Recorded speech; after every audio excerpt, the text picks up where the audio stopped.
So I just went to the hospital yesterday, and the news are overall very, very good. The heart's still beating a little bit weird, but the inflammation has gone way down. The risk of sudden death is also not nearly as prevalent now. And the inflammation has gone way down, so I can start living a little bit again. I can start just doing stuff. Obviously, still no sports. Long time until I can do sports again, but I can get the heart beating a little bit higher. Before the limit was 70 beats per minute, which is really, really low. Now it's about 110. I can't maintain it for super long, but I can bring it up to 110 if needed. I can even go up to 120 if I really need it, if it's just like, I don't know, going upstairs. I am allowed to go upstairs now. I'm so blessed. I'm allowed to walk, go upstairs. I can drink coffee. I can go in the sun. So I can actually live again, which is nice. It's cool. So time to start the actual recovery. And so I'm, starting to get the body moving again. And today was the first day, and it was shoulder day. Shoulder day.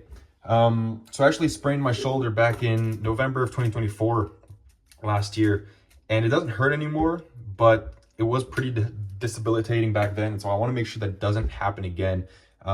Because the shoulder joint is such a mobile joint, it can go so many directions, and I need to make sure that all the muscles, the tendons, the ligaments, every little part of it can follow through in every movement that I want to do, especially because in martial arts and grappling especially, your shoulders get twisted every direction, and you really want to make sure that every piece of it really has the strength and also the not just the durability, but also the little bit of the flexibility to go as far as you need. So I want to bulletproof them, make sure that there's never a problem in the future.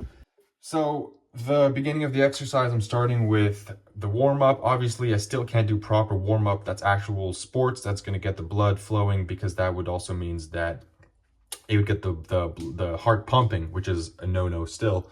So it's very slow movements, but it's still just movements. I'm starting with very simple arm swings forward, slow, left side and right side. I do that for 1 minute. After that, I do the same thing backwards, 1 minute on the left, 1 minute on the right. And then after that, I do 2 minutes of up, front, back. And so with every rotation, my arm turns one rotation. And then you could do it back and back and back until you can't, because you just cannot rotate your shoulder that much. So it's about 4, and then you just go back the other way. So that's the warm-up. Very simple.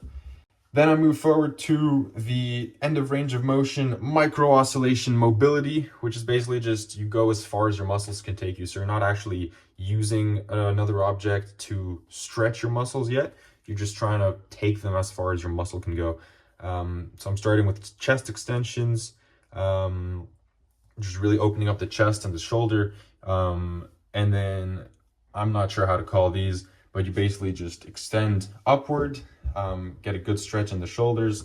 I do chest extensions for 1 minute, then the upward ones for 1 minute, and then I do kimuras. This looks a little bit goofy, but it's basically just breaking your own shoulder through the bottom for 1 minute on each side.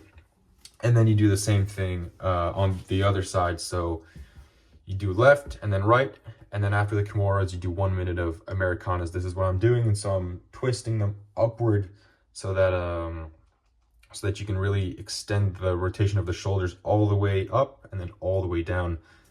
So 1 minute of Americanas on the left, 1 minute of Americanas on the right. Then again, only taking it as far as your actual muscles will allow you, because then we're gonna push it a little bit further. Then you can take it on your own. So this is when I start doing PNF stretching. PNF stretching is basically you just flex the muscle that's being stretched. So you're pushing against the stretch, which makes it more painful, but it also makes it more effective. So since the muscle's contracting, the stretch is more effective, so you develop more mobility, but you also develop some strength in the end of the range of motions, which is something we're always lacking, especially in the shoulders. Our arms are just so weak when they're behind our back. So pushing against the stretch is what makes you develop a little bit of strength in the muscle at the end of that range of motion, where we typically have no strength. So I'm using the wall, I'm using a stick, I'm using other objects so that I can get that stretch. At first, I do chest extensions on the left 1 minute and on the right 1 minute, using the wall to stretch it. After that, I do the upward chest extensions, or whatever those are called.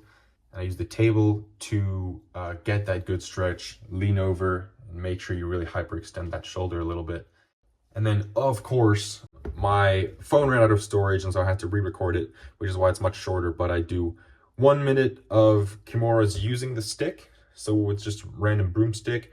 And on the left, I really push it until the end of the range of motion. And so since I do 1 minute, I just do about 1 minute where I'm pushing it. I'm really just using my strong arm to bring my weak arm to a really nasty angle. And then for the other 30 seconds, I use my weak arm to start pushing against it. I do that 1 minute on the left, 1 minute on the right, and then I switch over to the Americanas, which is essentially the same exercise. It takes a minute to find the right angle, but once you get it, you can get a really nice stretch in the shoulder, upwards, downwards, left, right. And then the last one, this isn't any more PNF stretching, is really just the mobility, and this is what really all the old people regret not having done when they were young. I don't know what these are called, but I saw George St. Pierre do them, and this is how I know about them. So I just call them GSP stick rolls, and you just go up and around, up and around, up and around. And I do this for 3 minutes, and then the next one is only you just roll straight. So you don't go up and around, you just roll straight from front to back. And this one gives you a really, really strong stretch in the shoulders. And if it doesn't, you just hold your arms a little bit closer, and even adjust your hands half an inch closer on the stick. Gives you a really nice stretch in the shoulders. And all of this really contributes to strengthening the ligaments, strengthening the tendons, strengthening all that good stuff, and the muscles at the end of the range of motion, so you can resist more when you're in those nasty positions. It's really important. And so I'm just doing this. Then again, I'm not an exercise scientist. I don't really know what I'm doing. But I'm pretty sure this is better than nothing. So this is what I'm doing. I'm doing this. It takes about half an hour. I do it twice a week for the shoulders. And I want to make sure that way that I can return with not only more mobility so I can go further in my movements, but also have more strength in the movements and more confidence in them, especially. I want to make sure that the shoulders are just never ever a problem. It's such a weak point in a lot of sports. You see so many injuries of the shoulder in grappling, but you see them in baseball and this and that. It's a really mobile joint, and so it's a really easy one to have confidence in your movement, and then you're just like, oh, never mind, shouldn't have gone that far. So I want to make sure that that's not a problem, so I can return to training in a few months with confidence. That's about it for today.